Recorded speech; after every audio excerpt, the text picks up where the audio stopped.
की उपासना सबसे पहले किसने करी थी? भगवान राम ने।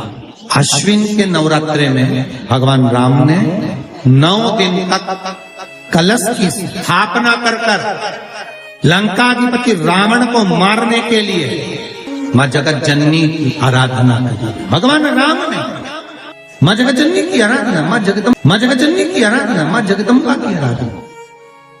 और कहते हैं मेरे राम और मां जगत जननी से विनती निवेदन कर कहा कि आपको प्रतिदिन आना पड़ेगा। इसलिए देवी भागवत में लिखा है कि नवरात्रे में एक दिन, जैसे प्रतिपदा है, पहला दिन है तो 1 कन्या का पूजन करो, द्वितीया है तो 2 कन्या का पूजन करो, तृतीया है तो 3 कन्या का पूजन करो, चतुर्थी है तो 4 कन्या का पूजन करो, पंचमी है 5 कन्या का पूजन करो, छठ है 6 कन्या का पूजन करो, सप्तमी है 7 कन्या का पूजन करो, अष्टमी है 8 कन्या का पूजन करो, नवमी है, जम के बोलो, 9 कन्याओं का पूजन करो। और अगर इस तरह से आप पूजन नहीं कर सकते नवरात्रि में, तो 9 कन्याओं का पूजन एक साथ या तो अष्टमी के दिन या नवमी के दिन कर दो, या मध्य में, बीच में भी आप कर सकते हो एक।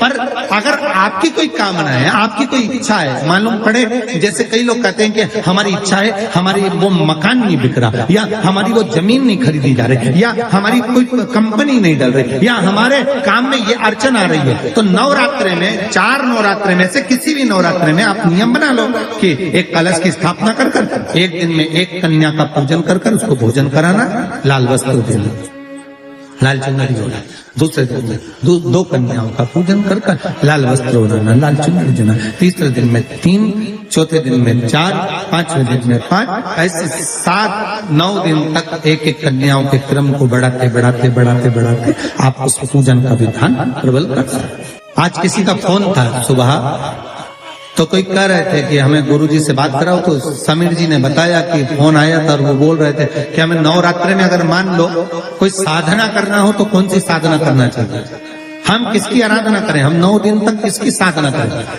तो अगर बन सके तो देवी भागवत में सबसे सुंदर साधना यही है कि हम एक दिन में 1 कन्या के चरण धोकर पूजन कर उस कन्या को भोजन कराकर उसका स्मरण करें रहे, तब आप किसी कन्या को 1 दिन में 1, 2 दिन में 2, 3 दिन में 3, 4 दिन में 4, 5 दिन में 5, ऐसे नवरात्रि 4 बार जो नवरात्रि आती, किसी भी नवरात्रि में आप स्मरण कर, उसका फल नहीं, उसका फल होगा।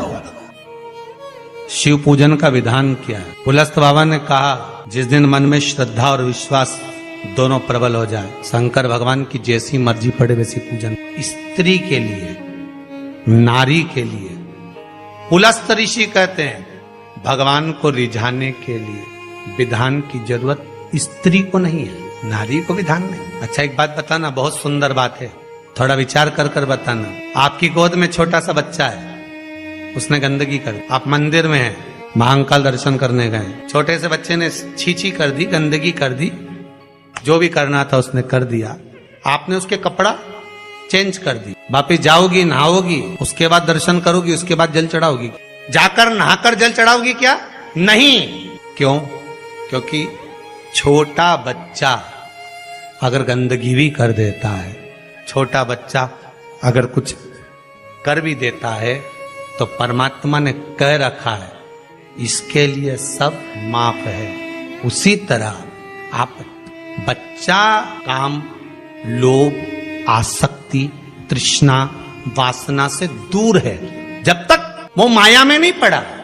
हाँ, उसके बाद बड़ा हो गया और उसने गंदगी करी तो आपको फिर आप स्नान करना पड़ेगा, पर जब तक वो गोदी में है, वो कुछ भी करता है, उसका कोई दोष नहीं है। जितनी माताएं हैं, परमात्मा ने इनको कह रखा है, केवल रजस्वला धर्म के वो 7 दिन आपको शिव का स्पर्श नहीं।